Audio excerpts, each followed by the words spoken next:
Bien, buenas tardes con todos y todas. Bienvenidos a esta quinta transmisión de la conferencia virtual en el marco del proyecto de Darle un Giro a la Política. Bienvenidos. Estamos aquí hoy día con Carlos Arroyo, quien es coordinador de proyectos de Proética, y también tenemos a Jairo Rivas, que es coordinador de proyectos de transparencia, porque hoy precisamente el tema está relacionado con la vigilancia social y ellos dos son especialistas en este tema y van a compartir con nosotros. Muchas gracias, Carlos, muchas gracias, Jairo, por haber aceptado participar en este espacio.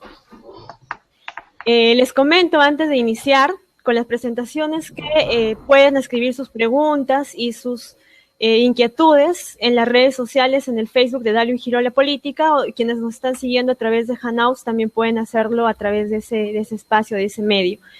La dinámica del webinar es como las anteriores. En principio, cada uno de ellos va a presentar por 10 a 12 minutos y luego pasaremos a hacer una ronda de preguntas, ¿no? Trataremos de sistematizar las preguntas que ustedes nos envíen para poder responder y satisfacer, digamos, a cada uno de ustedes. Entonces yo no me voy a extender más. Empezamos, como les decía, hoy el tema central es juventudes y vigilancia social.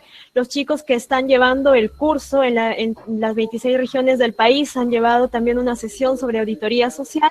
Entonces con esta conferencia queremos complementar y sobre todo presentar experiencias nacionales en relación a este tema. Bueno, bienvenido Carlos, bienvenido Jairo, y yo quisiera que empecemos vamos a empezar con transparencia, ¿sí? Con Jairo. Muy bien. Adelante, Jairo. Bueno, buenas tardes y muchas gracias por la invitación. El tema de la vigilancia social o la vigilancia ciudadana, pues es el alma de lo que Transparencia hace desde que empezó su funcionamiento hace 22 años. Y quería contarles un poco cómo nosotros entendemos este tema. Hay tres ideas que yo quería compartir en este espacio con ustedes. La primera es entender de dónde viene la vigilancia, la idea de vigilancia. Y aquí la idea principal es que en todo sistema democrático hay controles. Es decir, las entidades públicas se controlan unas a otras, y eso, digamos, se conoce como control horizontal. Pero también existe la posibilidad en una sociedad democrática que los ciudadanos ejerzan algún tipo de control sobre el funcionamiento de las entidades públicas y sobre el desempeño de las autoridades. A eso se le llama el control vertical.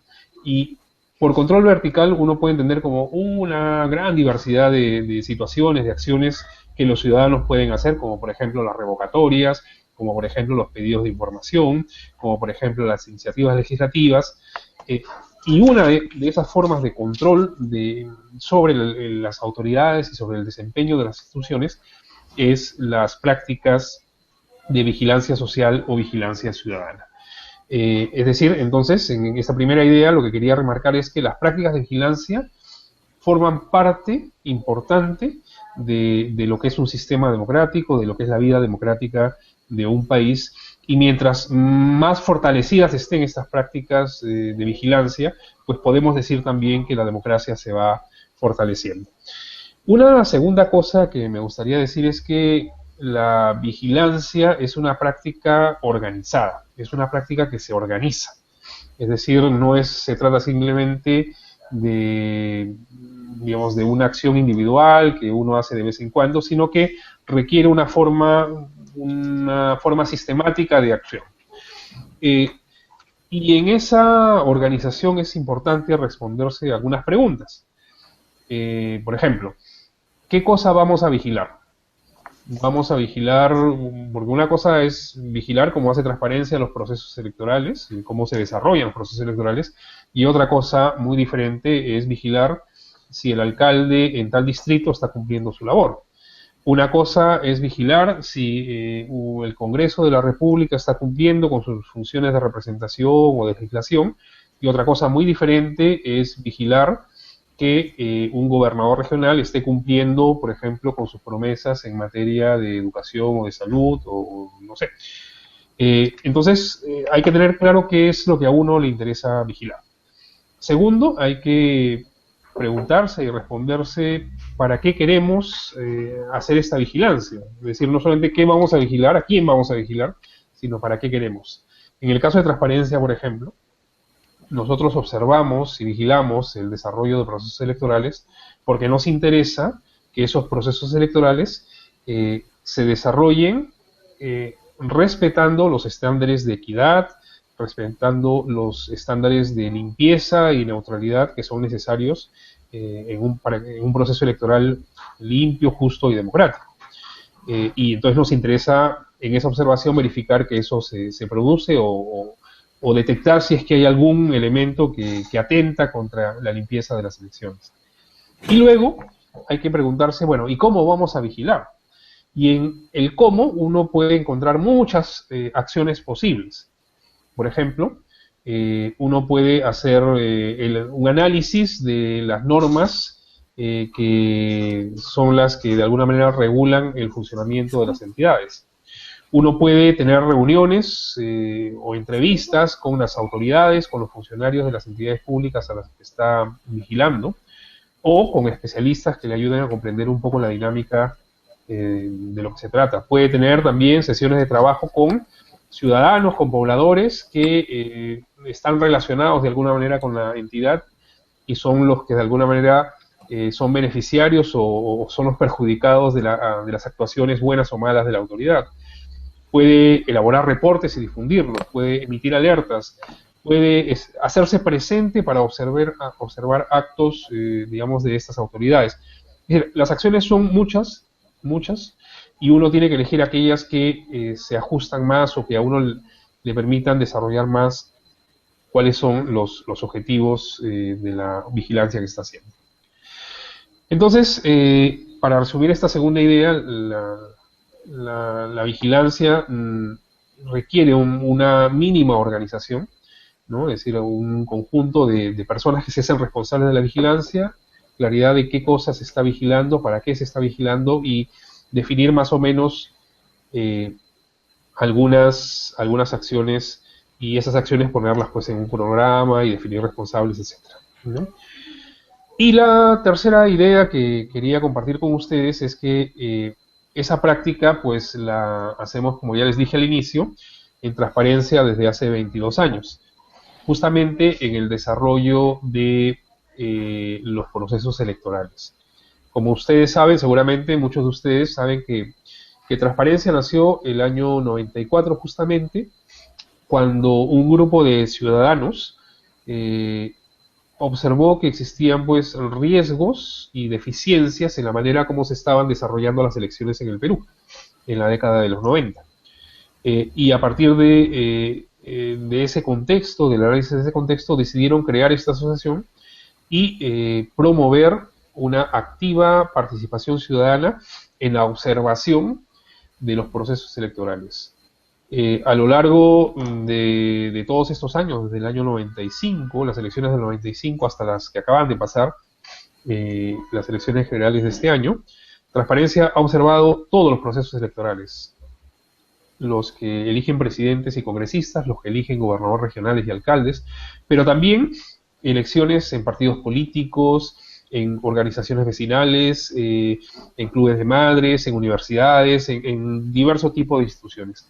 Y en todas ellas, lo que nos han interesado siempre es verificar que se cumplen las condiciones de legalidad, las condiciones de equidad entre los competidores, de que existe efectivamente una participación plural de distintas opciones y que todas ellas tienen las posibilidades de competir en condiciones más o menos igualitarias.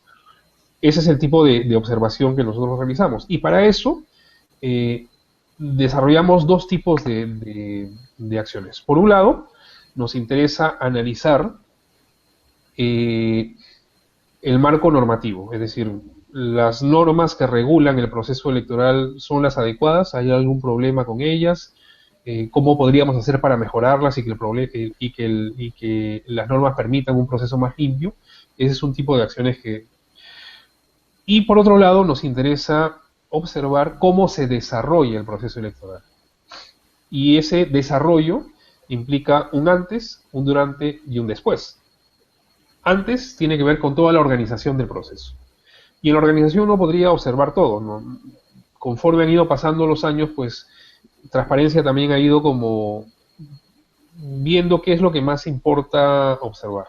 Entonces, por ejemplo, en las últimas elecciones generales, solamente para citar ese ejemplo, nos ha interesado observar tres aspectos. Cómo se estaba preparando la OMPE para el famoso voto electrónico, ¿no? Entonces, si los miembros de mesa estaban bien capacitados, si había habido información suficiente a los partidos, a los electores, etcétera. Segundo, qué garantías para el sufragio había para las personas con discapacidad, si había una adecuada capacitación de los miembros de mesa, del personal de la OMPE que iba a estar en los locales de votación, si habían las condiciones para la movilidad y para facilitar el voto una vez las personas con discapacidad estuvieran en, sufragio, en los locales de sufragio, etcétera. Y tercero, nos interesó mucho verificar las condiciones para facilitar el sufragio de electores transexuales, porque ya habíamos tenido algunos reportes que en algunos casos no les habían permitido votar o habían tenido dificultades para votar porque la identidad que figura en el DNI no es la identidad que ellos han asumido, la identidad sexual que ellos han asumido. Y, digamos, ese tipo de trabas ameritaban también algún tipo de organización, disposiciones dentro de la OMPE para que se pudiera facilitar su sufragio. Entonces, son algunas de las cosas que hemos observado antes del proceso electoral. Observamos el durante, es decir, toda la jornada electoral. Se abrieron los locales de votación, se instalaron las mesas, hubo propaganda electoral dentro, fuera de los locales de votación, los miembros de mesa estaban bien capacitados, las Fuerzas Armadas se desempeñaban de manera adecuada, hubo facilidades para las personas con discapacidad, madres gestantes, adultos mayores, hubo problemas en el cierre de mesas, es decir, lo que ocurre en una jornada electoral pues también fue materia de observación. Y el después es, cuando se termina la jornada electoral y empieza el cómputo de los votos, estuvimos allí también presentes viendo que en este caso la OMPE estuviera contando, digamos, de manera adecuada, con transparencia y con limpieza, el sufragio emitido por los ciudadanos en todo el país. ¿Y cómo lo hacemos? ¿Cómo hacemos esta observación que implica tener como 1000 ojos en todo el país? Pues lo hacemos a través de una red nacional de voluntariado. Esta red existe desde el año 95. Yo mismo, hace muchos años, fui voluntario de Transparencia en las elecciones del 98, en las del 2000, en las del 2001. Y en todas ellas, en todas estas elecciones, pues esta red de voluntariado se moviliza. Esta red está presente en todos los departamentos del país. Actualmente, para las últimas elecciones generales, se movilizaron más o menos 2000 voluntarios y voluntarias, el 90% de ellos jóvenes, incluyendo un número importante de chicos y chicas adolescentes, es decir, escolares de cuarto y quinto de secundaria que todavía no votan, pero que tuvieron la intención de participar como voluntarios como una forma de prepararse para ejercer también su ciudadanía. Entonces, esta red se capacita previamente en la práctica de la observación y la vigilancia ciudadana. Nosotros les brindamos una capacitación y luego se organizan localmente para tener un despliegue en los locales de votación. No estamos en todos los locales de votación, pero sí estamos en aquellos que concentran la mayor cantidad de población electoral. Y por tanto, esa presencia de esta red de voluntariados en todo el país, en lugares tan distintos como Puerto Maldonado, Iquitos, Tumbes, Chincha, Ayacucho o Huánuco, así como en todos los distritos de Lima, nos permite tener una idea de si el proceso electoral se desarrolló de una manera adecuada o no. Esos voluntarios justamente van reportando. En tal centro de votación se detectó problemas de propaganda electoral. En tal centro de votación hubo problemas con el voto electrónico. En tal centro de votación hubo dificultades para las personas con discapacidad. Y esa información que uno reúne de todo el país permite después emitir un pronunciamiento que diga el proceso electoral pues tuvo estas bondades, pero también tuvo estas falencias que deben ser mejoradas.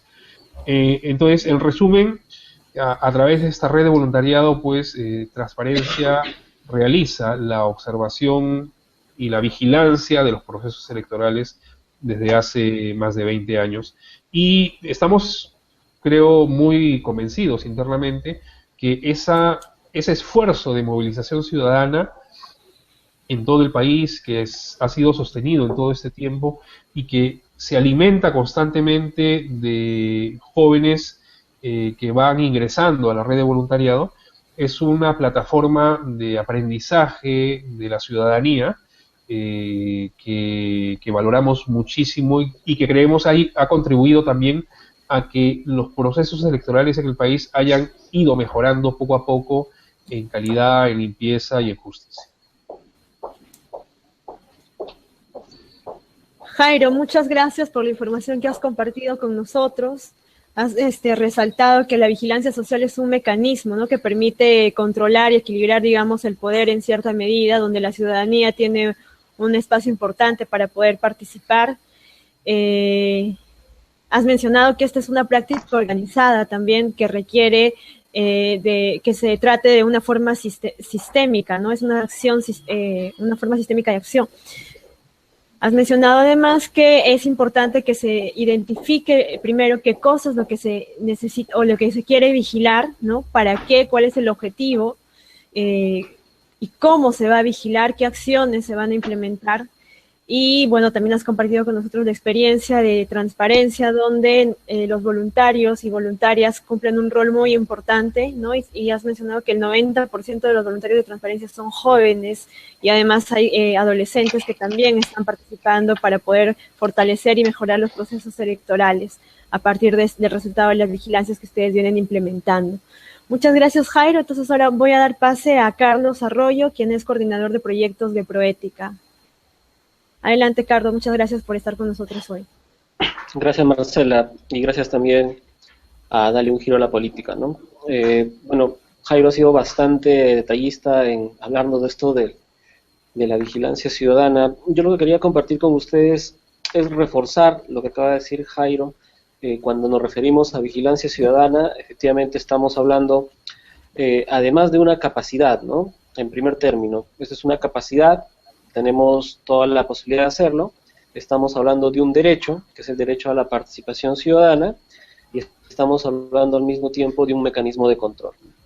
Y un derecho que tampoco está solo, digamos, ¿no? Tenemos legislación peruana, está estipulada en el artículo 2 de la Constitución Política, el derecho a participar, y además contamos con una ley de participación ciudadana. Eso habría que tenerlo bastante en cuenta para poder ejercer, digamos, esta iniciativa, ¿no? Evidentemente, lo que queremos vigilar generalmente desde la ciudadanía es cómo viene funcionando el aparato estatal, ¿no? Y por una sencilla razón, lo que pasa es que la función del Estado, la gestión pública, asume determinadas responsabilidades, y son responsabilidades que van a recaer sobre las personas, y esas personas terminamos siendo nosotros mismos. Entonces, qué mejor que vigilar para que las cosas empiecen a funcionar bien, ¿no? Entonces hay ahí unas cuestiones, digamos, que son importantes tenerlas en cuenta. ¿Para qué vigilamos, no? Primero, porque asumimos un rol de control que nos compete desde la ciudadanía. Segundo, porque hacemos sostenible la gestión pública al involucrarnos en las cuestiones de gobierno, del Estado, de la gestión pública. Y tercero, por algo interesante, y voy entrando a lo que nosotros trabajamos, ¿no? Es que hacer vigilancia ciudadana es combatir contra la corrupción de la forma, digamos, más sana y seguramente más sostenible, que es la prevención de la corrupción, ¿no?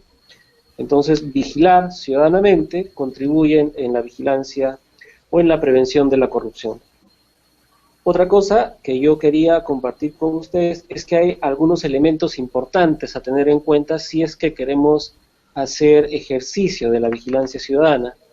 Lo primero que tenemos que tener en cuenta es que es importante, digamos, valernos, si bien de otras herramientas, pero tener disponibilidad y accesibilidad a información de la gestión pública, por ejemplo, ¿no? Y en esto es importante tener en cuenta que igual contamos con algunos instrumentos, algunas leyes que nos van a garantizar el poder acceder a esta información que maneja el Estado. Y claro, estoy hablando de la Ley de Transparencia y Acceso a la Información. Este es un instrumento que nos ayuda a prevalecer un derecho de poder garantizar el acceder a información, cualquier tipo de información que produzca el Estado, y claro, esta tiene determinadas excepciones. Es más, la misma Ley de Transparencia y Acceso a la Información nos facilita algunas cosas, ¿no? Nos facilita, por ejemplo, o ordena que toda entidad pública deba contar con un portal de transparencia estándar.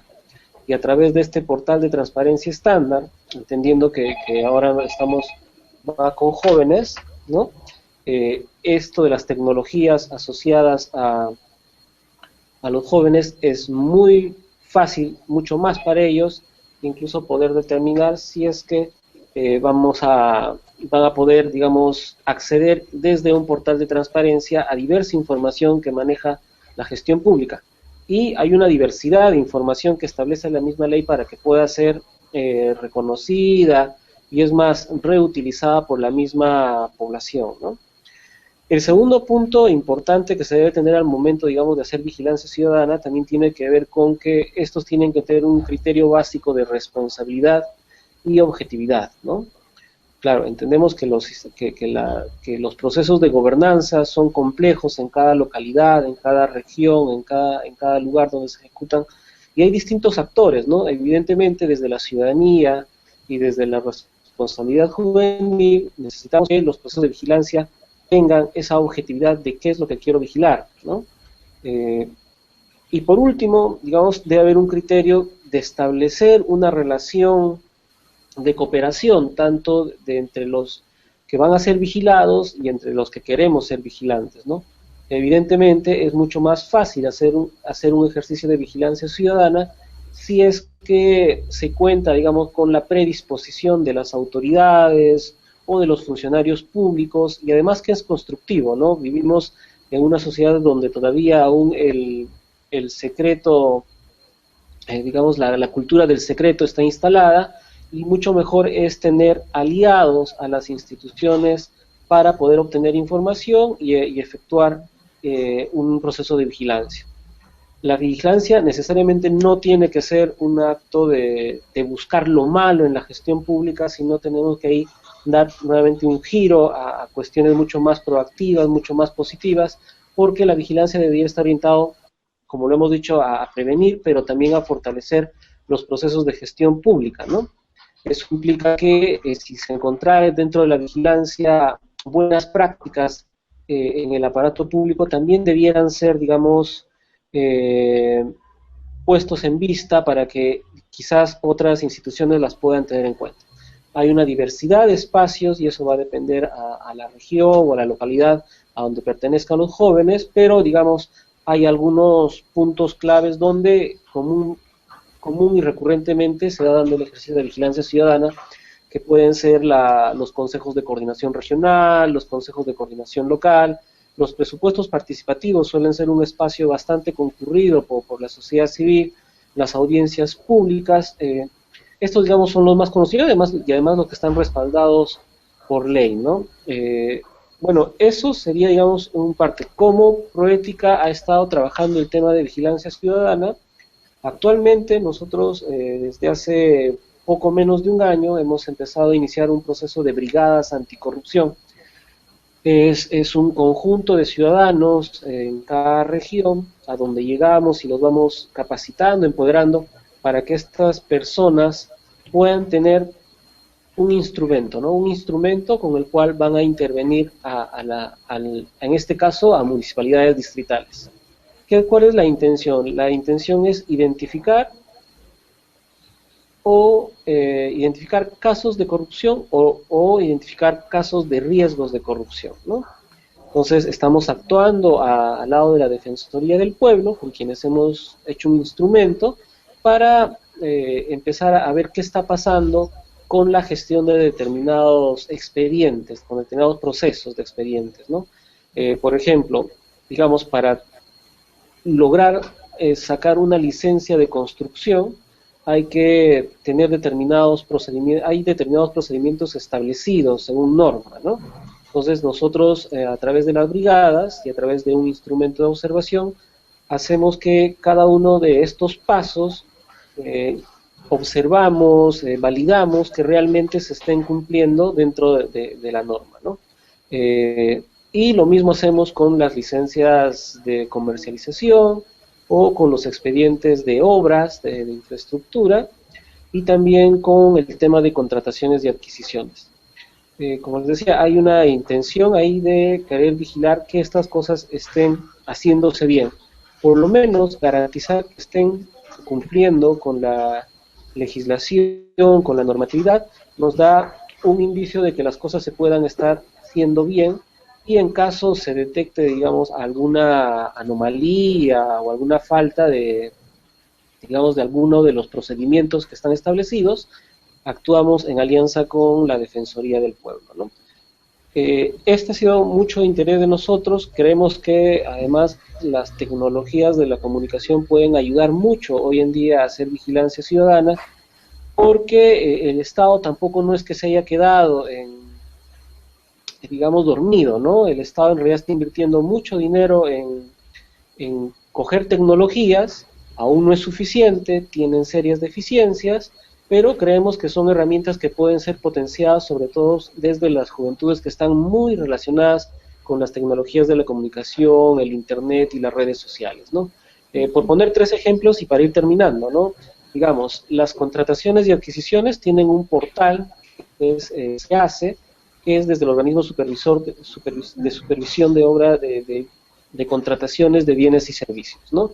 O tenemos el portal de transparencia económica, que es administrado directamente desde el Ministerio de Economía y Finanzas, donde se puede visualizar en pantalla cuánto es el avance real ejecutado por cada entidad pública respecto a su presupuesto. Otro que lo maneja desde la Contraloría es el Infobras, ¿no? Donde podemos ver qué tanto una obra está avanzando una entidad que la está ejecutando o la ha puesto en manos de alguna empresa privada, ¿no?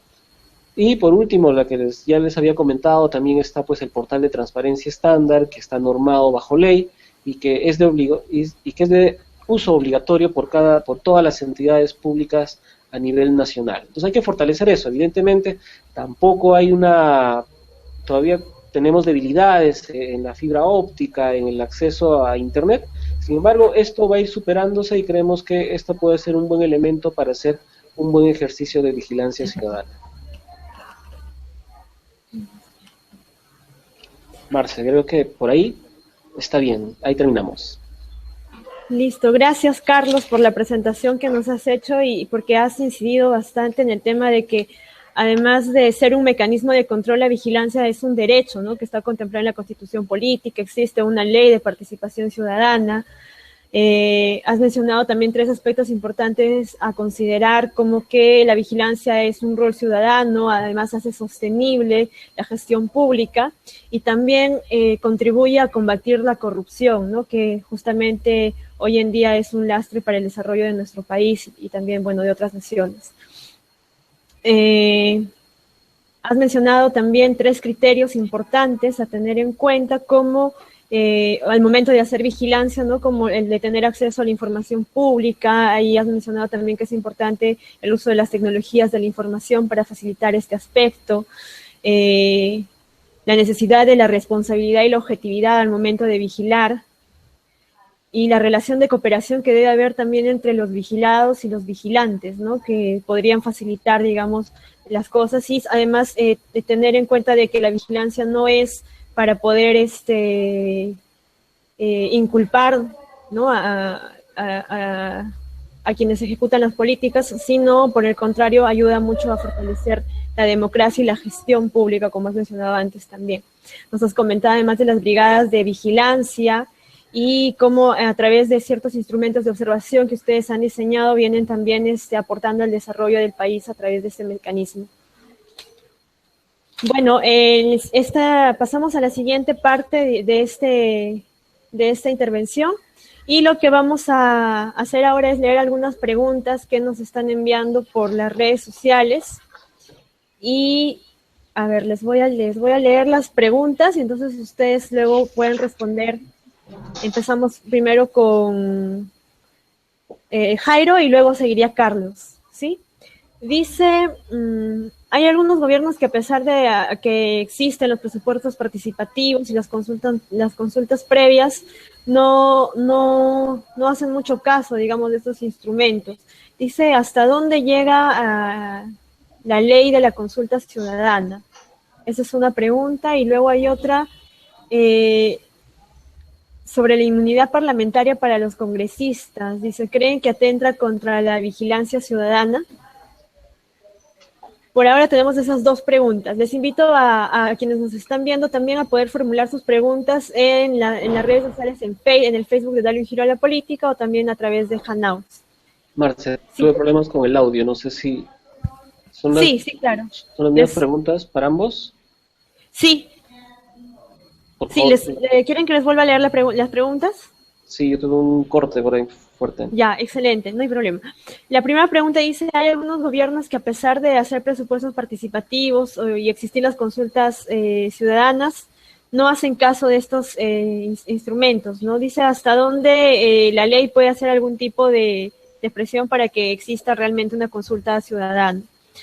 Y luego la segunda pregunta está más relacionada a la inmunidad parlamentaria de los congresistas y dice que si creen que esta inmunidad atenta contra la vigilancia ciudadana. Si quieres empiezo con esta segunda pregunta. Sí. En principio la inmunidad parlamentaria no es algo que atente contra la vigilancia ciudadana. La inmunidad, digamos, la lógica de la inmunidad parlamentaria es que los congresistas puedan ejercer su función o sus diversas funciones sin necesidad o sin el riesgo de que ante cualquier decisión que adopten sean sometidos pues a juicios interminables, ¿no?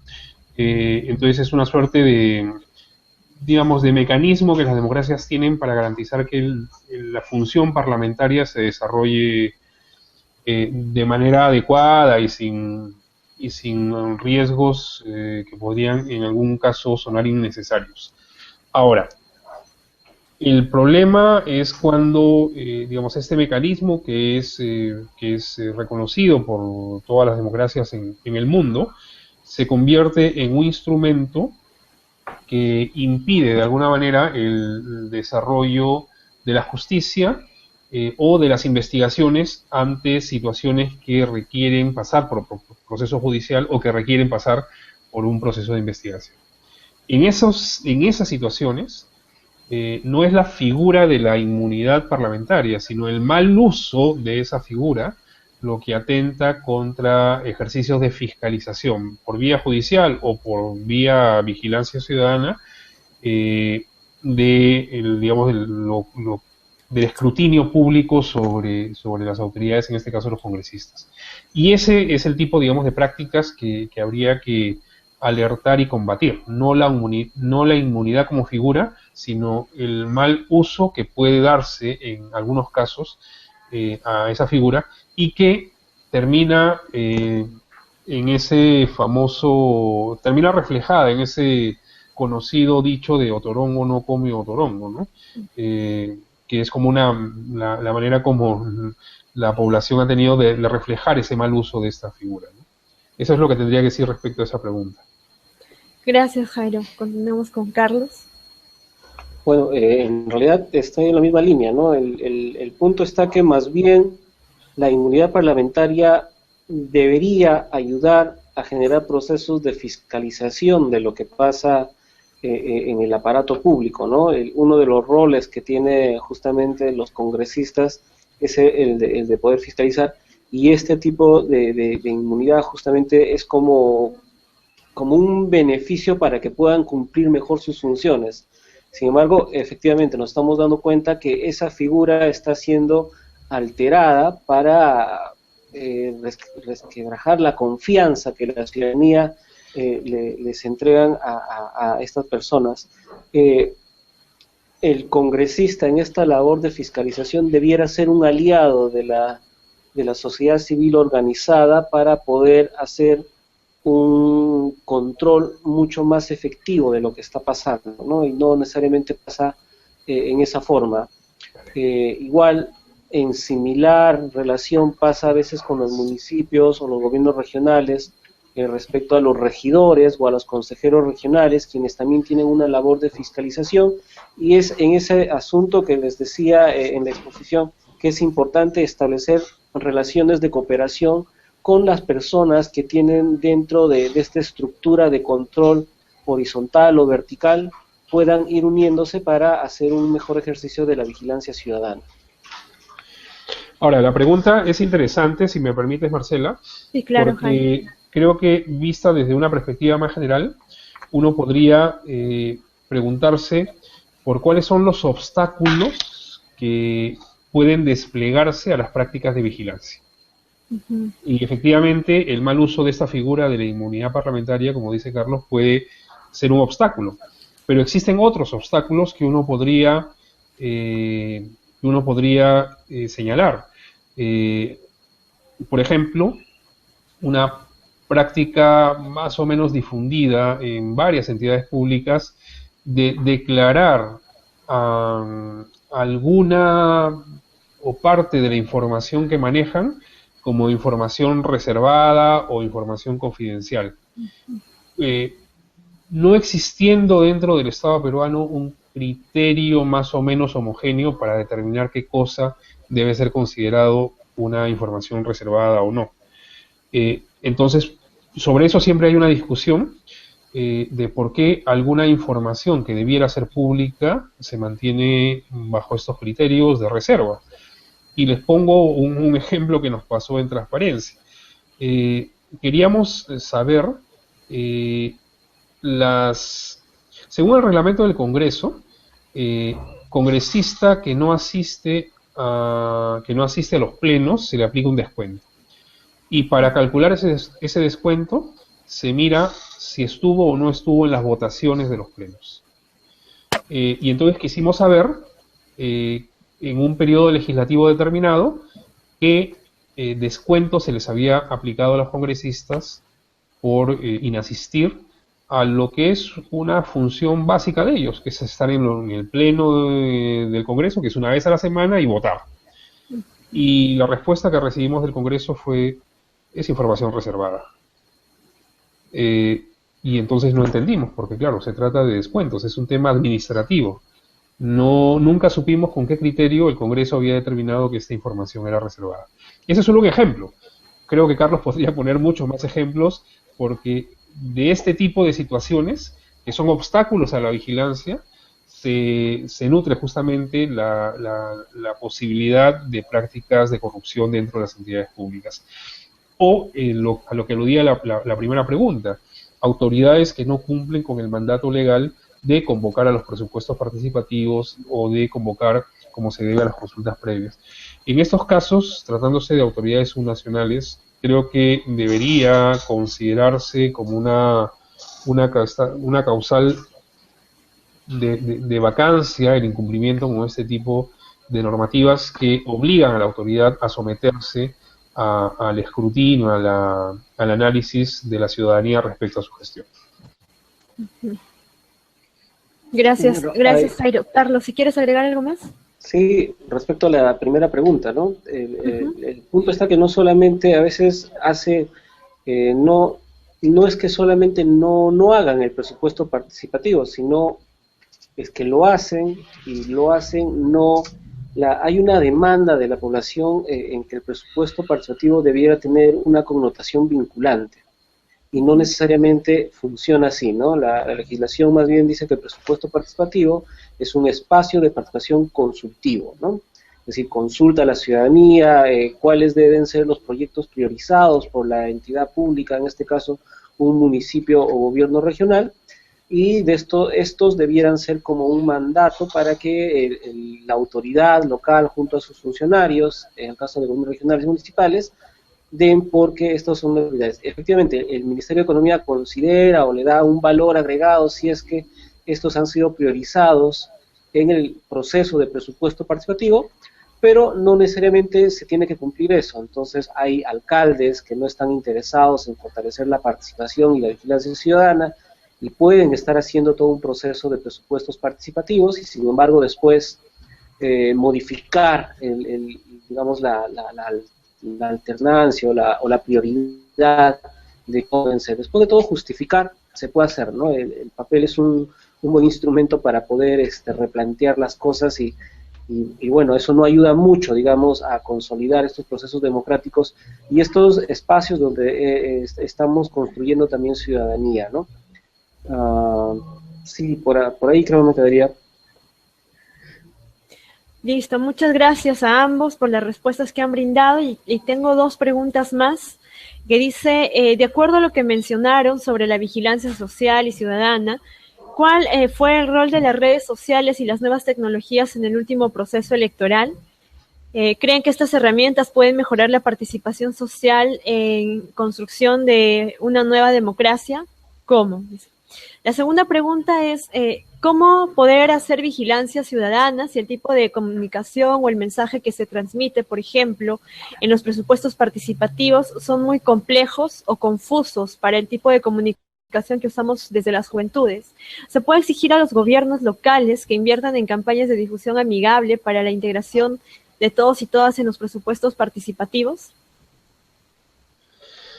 La primera pregunta es muy interesante porque efectivamente no solamente en el Perú, sino a nivel mundial, las redes sociales y las tecnologías se están empleando cada vez más en las campañas electorales y en la organización de los procesos. Y fíjense que esto es usado por distintos actores. Lo usan los políticos y las organizaciones políticas que están candidateando y que quieren darse a conocer o dar a conocer sus propuestas, cada vez en mayor número. Lo usan los organismos electorales.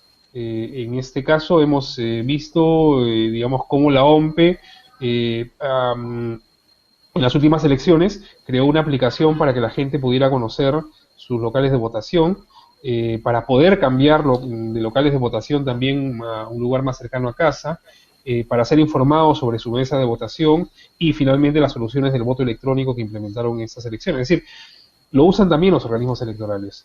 Y por supuesto lo usan los ciudadanos. En el caso nuestro, de manera particular, nosotros desarrollamos una plataforma tecnológica que se llamaba Elecciones 2016 y ahí, en esa plataforma, publicamos un conjunto de instrumentos tecnológicos para la observación ciudadana.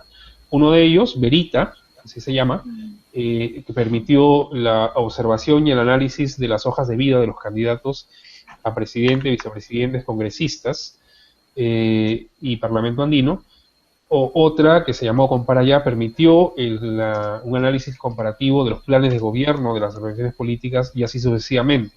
Entonces, y eso permitió acercar a la ciudadanía también al espacio político de las elecciones. Entonces creo que existe esta multiplicidad de instrumentos y las redes en primer lugar que están siendo usados por todos los actores dentro de un proceso electoral, organismos electorales, políticos, pero también la ciudadanía que a través de estos medios pues activa vigilancia, análisis, observa, crítica, comenta, etcétera, ¿no? Bueno, están ayudando. Yo creo que en las últimas elecciones y sobre todo en la de 2014 tuvo el primer despegue, digamos, de las tecnologías asociadas a procesos electorales y ayudaron mucho a hacer vigilancia ciudadana sobre los candidatos. Efectivamente, Verita se encargó de poner en evidencia cómo iban las hojas de vida de cada uno de los candidatos y sacó reportes bastante interesantes donde podíamos darnos cuenta que muchos de los candidatos no eran nada santos y tenían sentencias de algunos delitos ya que habían pasado y lo ponían en evidencia, ¿no? El mismo Estado utilizó en alguna forma los aplicativos por Internet, por las tecnologías. Recuerdo que en elecciones regionales y municipales, la Comisión de Alto Nivel Anticorrupción sacó un aplicativo para identificar a los candidatos a presidentes regionales y a alcaldes de provincias para saber si estos habían tenido algún tipo de sentencia asociadas a delitos de corrupción, a tráfico ilícito de drogas o a terrorismo. Entonces, esto nos podría dar un panorama más amplio, ¿no? Y por ahí, Ojo Público, que también es una plataforma de periodismo, sacó algún mapa para ver qué candidatos tenían sentencias y no, y había uno más, si mal no recuerdo, que nos decía la cantidad de dinero que debían algunos candidatos en el tema de reparaciones civiles.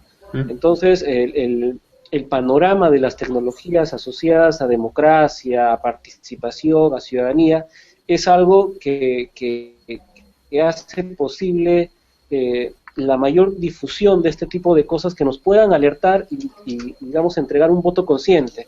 Pero también hay una limitación, ¿no? Esto, efectivamente, hay una necesidad de mayor difusión y de generar nuevas culturas cívicas tecnológicas, porque evidentemente, y sobre todo en la juventud, las tecnologías de la comunicación no necesariamente se están utilizando para la construcción de conocimiento y las cosas de ciudadanía. Aún todavía prevalece dentro del sector joven o en general, si se quiere decir, una utilización de las redes sociales y las tecnologías más para el ocio y la diversión, ¿no? Entonces, ese es el giro, creo, que tiene que dar la juventud en hacer que estas herramientas sean mucho más útiles para construir país, ¿no? Excelente, gracias. Y respecto a la segunda pregunta, sí creo que es un tema. A ver, yo diría dos cosas. Primero, que los lenguajes complejos en muchos casos se han ido superando. Recuerdo que este es uno de los puntos sobre los cuales la Defensoría del Pueblo ha insistido desde hace muchos años, como una de las recomendaciones permanentes a los gobiernos regionales y gobiernos locales, que cuando estén en estas instancias de participación, como los presupuestos participativos u otras, cabildos, en fin, traten siempre, es una recomendación a las autoridades regionales y locales, que el lenguaje en el cual se informa sobre la gestión sea un lenguaje accesible al público al cual se está dirigiendo. Y que puede ser no solamente jóvenes, puede ser también población analfabeta o población con menores niveles de educación, poblaciones cuyo idioma materno no es el español, como ocurre en áreas importantes de la zona andina del país o de la zona amazónica, digamos, que sin ese tipo de características en el uso del lenguaje no va a ser capaz o no va a tener como toda la información necesaria para ejercer un análisis y una observación o una vigilancia sobre las acciones que están haciendo sus autoridades. Entonces sí me parece una exigencia, un criterio que debe ser exigido permanentemente a las autoridades, y me parece bien, digamos, que se propongan iniciativas de ese tipo pensando en públicos específicos. En algunos distritos de Lima, en otros países también, por ejemplo, hay experiencias de presupuesto participativo donde participan niños y adolescentes. Y eso es muy interesante porque se genera un espacio particular con metodologías y con profesionales debidamente preparados que emplean un lenguaje adecuado al público, y ese público es capaz, o sea, no por ser menor de edad, es capaz de ejercer raciocinios y propuestas muy interesantes respecto a cómo manejar el presupuesto de una municipalidad que debe orientarse a las necesidades de niños y adolescentes.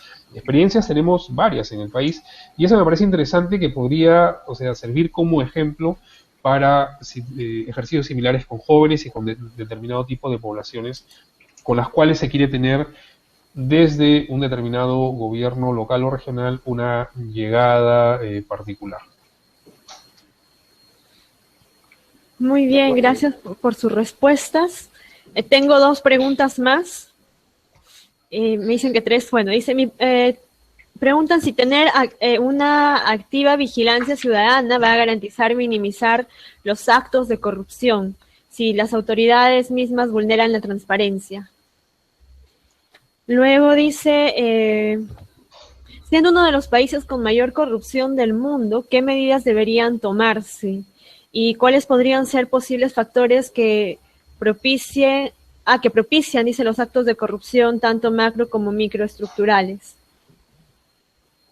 Y la última pregunta dice, vigilancia ciudadana en la última encuesta de Ipsos en cuanto a la gestión actual del alcalde de Lima, el 9% consideró que era mejor que se mantenga en silencio y no diera respuesta a las observaciones respecto a las obras que vienen realizando. Ello denota la desnaturalización y lejana perspectiva de lo que es la participación ciudadana por parte de la ciudadanía. ¿Cómo revertir esta situación? Como yo he hablado antes, si quieres, Carlos. A ver, ahí. Bueno, evidentemente, donde hay mayor transparencia, donde se pone luz, se quita la oscuridad, ¿no? Eso es, yo creo que una de las formas que podemos exigir desde la ciudadanía haciendo vigilancia para la lucha contra la corrupción y que tiene que ver con la prevención es el fortalecer los mecanismos de transparencia de la gestión pública, ¿no? Y una de esas formas efectivamente está en hacer vigilancia ciudadana. Este efecto no solamente funciona porque entramos en un proceso de, bueno, porque hago vigilancia ya no hay corrupción, sino más bien es un efecto disuasivo. Las autoridades, los mismos gestores públicos, los funcionarios, al ver que tienen a personas interesadas que las cosas funcionen bien, genera una especie de alerta, digamos, ¿no? Que hace que también los funcionarios hagan mejor el trabajo que tenían que hacer.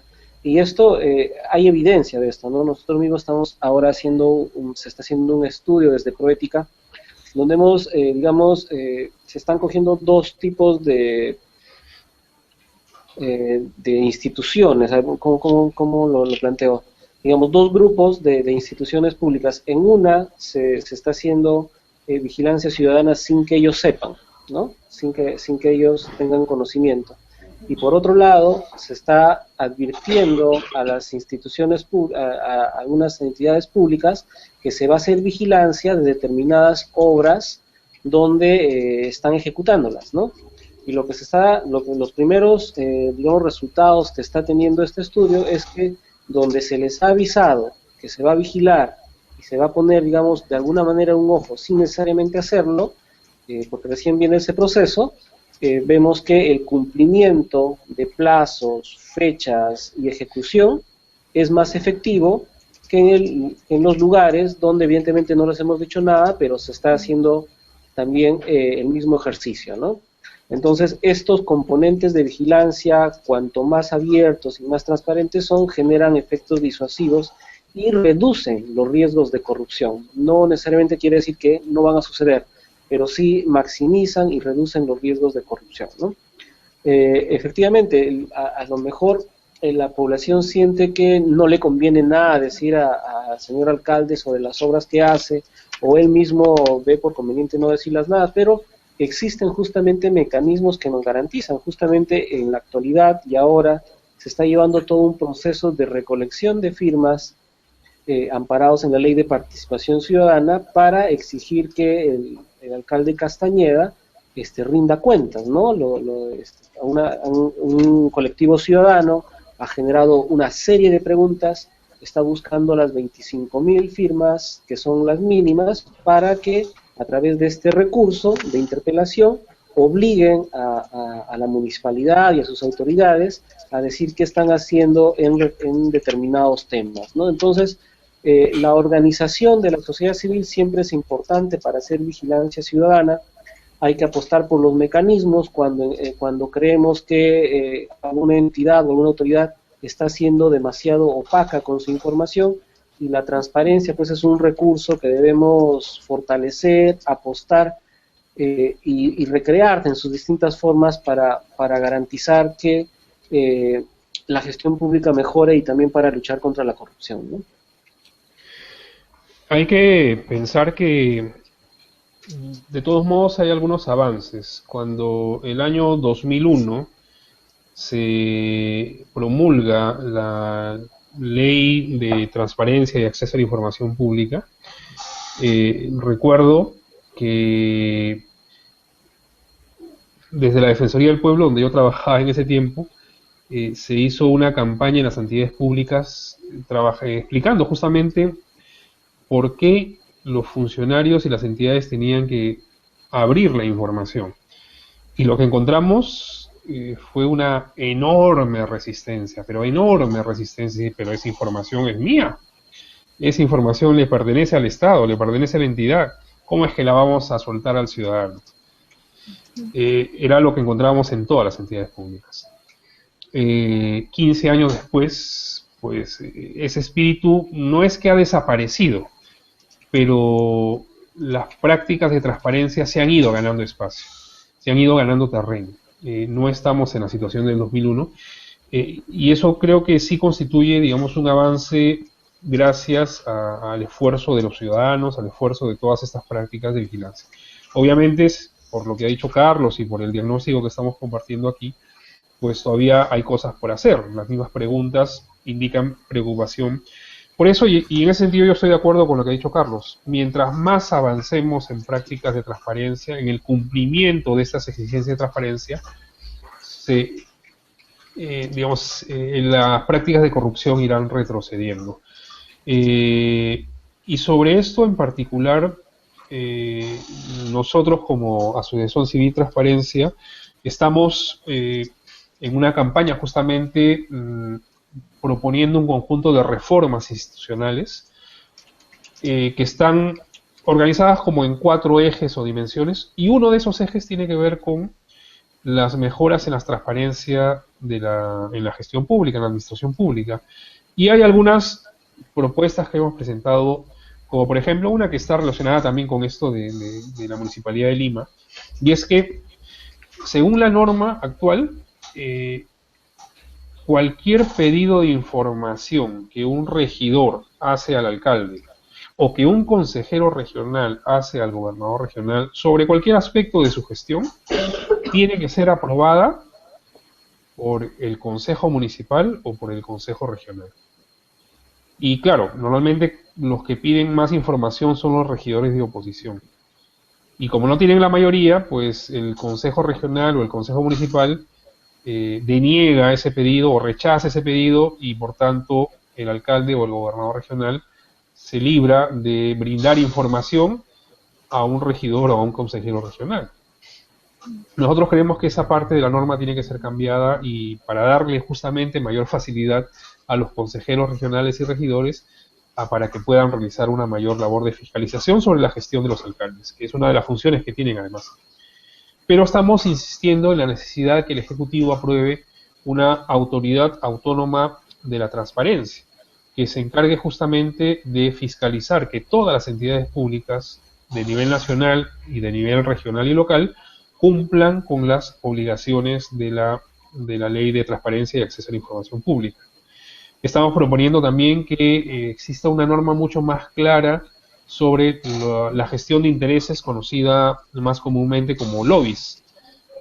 No para que desaparezcan los lobbies también forman parte de la vida democrática, sino para que esos lobbies sean transparentes, sean más transparentes, y por supuesto de esa manera se eviten prácticas por debajo de la mesa que son favorables justamente a la corrupción. Entonces, iniciativas hay desde Proética, desde Transparencia, desde otras organizaciones sociales, y creo que esas se apuntan justamente en esta línea de ir avanzando, de ir ganando terreno desde la transparencia, y eso va a permitir justamente poco a poco que paulatinamente se vayan desterrando las prácticas de corrupción que aún tenemos en el país. Muchas gracias, Carlos y Jairo. Yo tengo un par de preguntas más, en verdad una es mía y una de uno de los participantes, y voy a leerla del participante que dice: ¿cómo fomentar la vigilancia si los presupuestos son muy complejos o confusos para las juventudes? Dice, ¿deberían hacerlos más amigables para la integración de todos? Pregunta. Bueno, yo creo que la pregunta va más en relación al presupuesto, ¿no? ¿Cómo hacer para poder tener presupuesto para hacer vigilancia desde las juventudes? Y yo quería consultarles a ustedes en relación a las experiencias que nos han contado sobre las brigadas y los grupos de voluntarios que movilizan. ¿Cuáles son, digamos, las principales dificultades que han encontrado en poder organizar a estas brigadas, a los grupos de voluntarios para la vigilancia social? y cuáles serían algunas recomendaciones que ustedes podrían brindarnos para poder organizar grupos de voluntarios o de jóvenes que quisieran hacer vigilancia social. Jairo, Carlos. Bueno, no sé, Carlos, adelante. Sí. Bueno, voy a empezar con la última, a lo mejor. El tema está yo creo que solamente está en querer organizarse. Yo me puedo involucrar, también provengo de grupos de voluntariados, ¿no? En un momento participaba en los presupuestos participativos, el consejo de coordinación regional de la región donde provengo, y creo que el tema está en organizarse como grupo y buscar la mejor estrategia de cómo hacer vigilancia ciudadana, y cuando son grupos pequeños, orientar la vigilancia hacia un punto determinado. Evidentemente no vamos, por ejemplo, si somos pequeños grupos de 10 o 15 personas, no vamos a poder vigilar todo un municipio. Es grande, ¿no? Tiene varias gerencias o direcciones, tienen varios programas, un gobierno regional maneja muchos millones en varias obras. A lo mejor hay que organizarnos para vigilar solo una obra y hacerlo bien, porque las buenas prácticas finalmente son las que nos van a llevar a tener resultados concretos. Y eso funciona muy bien.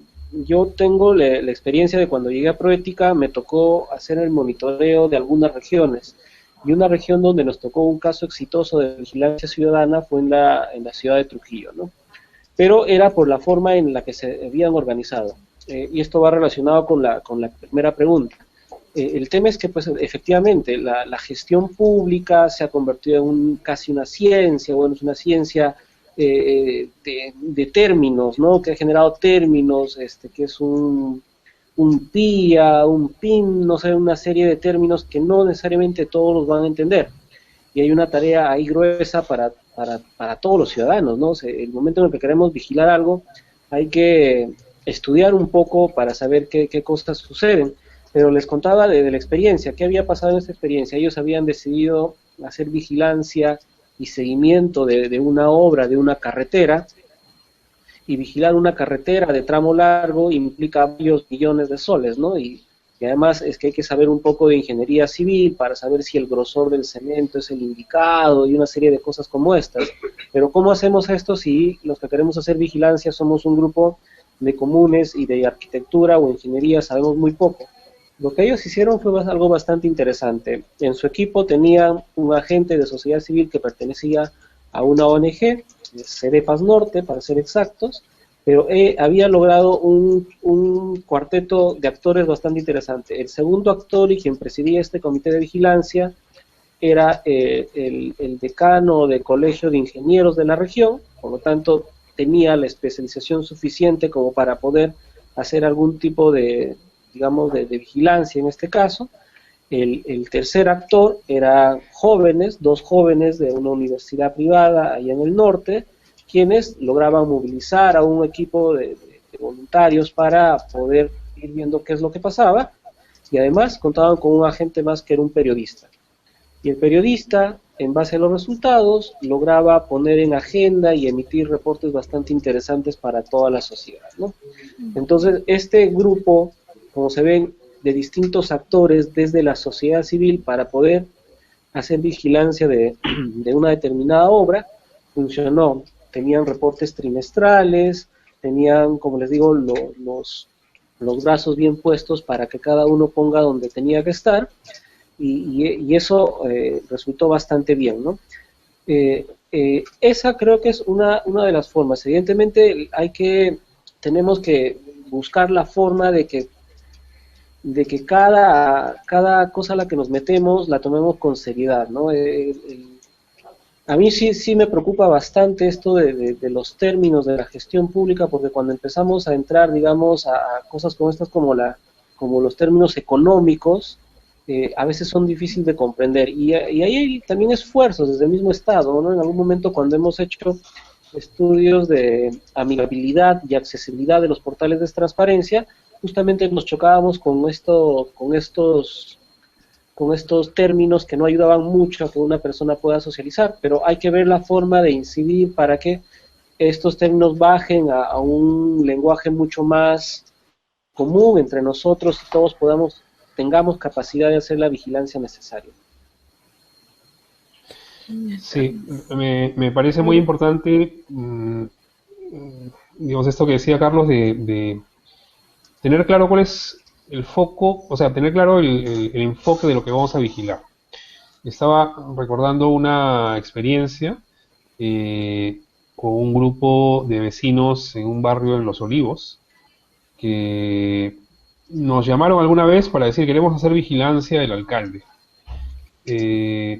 Y claro, la vigilancia del alcalde, pues es, como dice Carlos, es una cuestión compleja, porque el alcalde tiene muchas funciones y bajo su cargo pues hay diversos tipos de responsabilidades. Pero dialogando, discutiendo, en realidad lo que a ellos les interesaba de manera particular era el cumplimiento de la función de recojo de basura en los barrios. Y entonces, después de una discusión larga, la vigilancia, la gestión del alcalde se convirtió en la vigilancia del recojo de la basura en los barrios de Los Olivos, o en algunos barrios de Los Olivos. Y entonces el sistema de vigilancia se convirtió en una cosa mucho más sencilla, mucho más manejable, y con resultados además muy concretos para una necesidad particular y muy concreta de este conjunto de dirigentes vecinales, ¿no? Entonces fue una experiencia como interesante y que ayuda como a mostrar, digamos, la necesidad también de tener claridad de qué es lo que nos interesa vigilar y con esa claridad pasar a responderse, bueno, y sobre eso, ¿qué necesitamos? O sea, ¿cómo nos organizamos? De repente si necesitamos capacitarnos en algunas cosas, informarnos en algunas cosas, ¿quién nos puede ayudar a esto? Aquí y allá, en fin. Ahí hay un...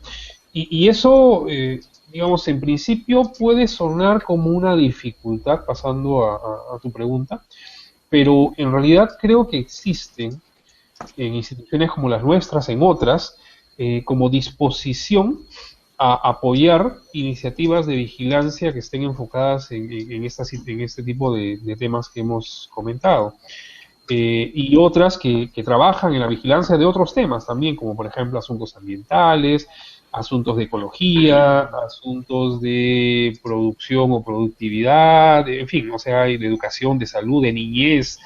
Es decir, siempre creo que existe la posibilidad de encontrar instituciones con algún nivel de especialización que brinden un apoyo a grupos de vigilancia, a brindarles algún tipo de información, de capacitación, para ayudarlos al desarrollo de sus tareas, ¿no? Nosotros en particular, dado que contamos con esa experiencia y esa capacidad, pues no hemos tenido como mayores dificultades para lograr que jóvenes se involucren en la red de voluntariado de transparencia, dado que la capacitación pues la proveemos nosotros. No entiendo que ese es como un elemento que ayuda a que estas asociaciones de voluntarios puedan conformarse. Y entonces creo que interesa mucho saber en cada lugar, a nivel local, con qué instituciones puedo vincularme justamente para apoyarme en las labores de vigilancia que como grupo de jóvenes queremos realizar.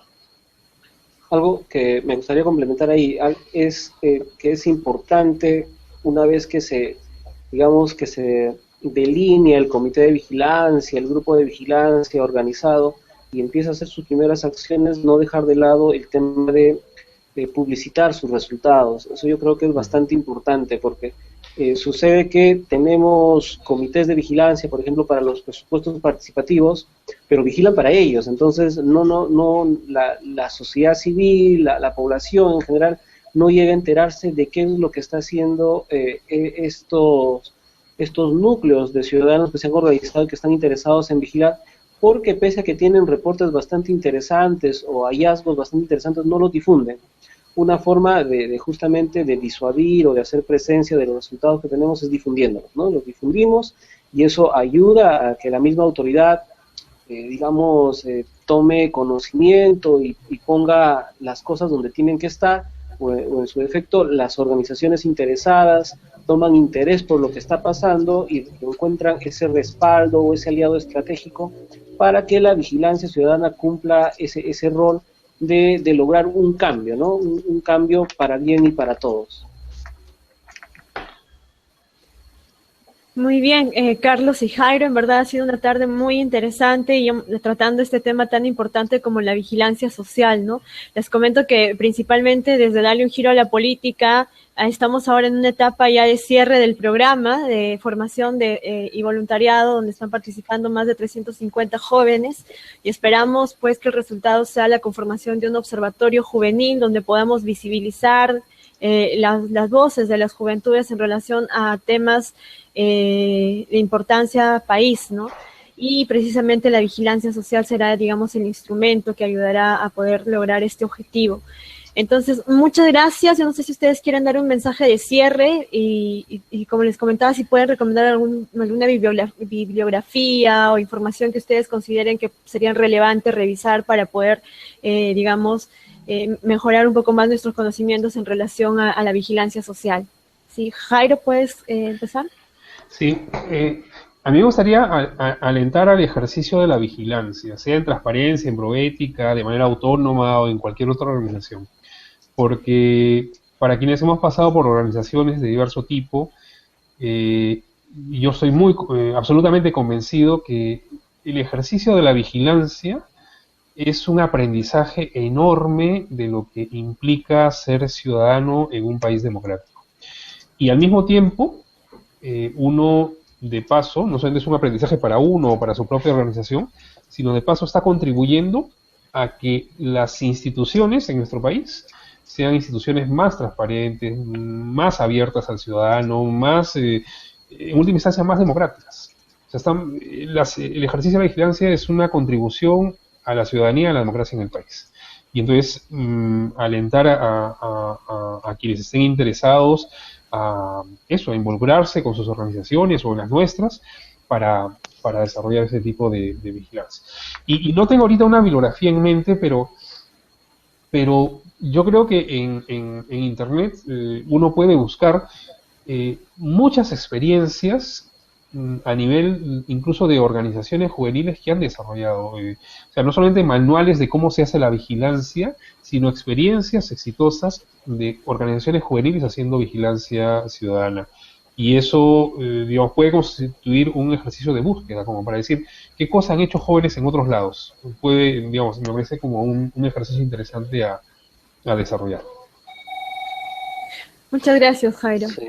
Carlos. Bueno, yo da igual, no tengo un nombre exacto que puedo decir, pero lo que sí puedo es invitarles a visitar en tal caso la página de Proética, donde tenemos una biblioteca virtual, ¿no? Nosotros tenemos, hay varias cosas interesantes por ahí. Hay un libro que se llama 1+1, lo pueden conseguir con ese título, donde refleja la experiencia en 24 regiones de distintos núcleos de ciudadanos que han hecho ejercicio de vigilancia ciudadana y todos, digamos, orientados hacia la lucha contra la corrupción, ¿no?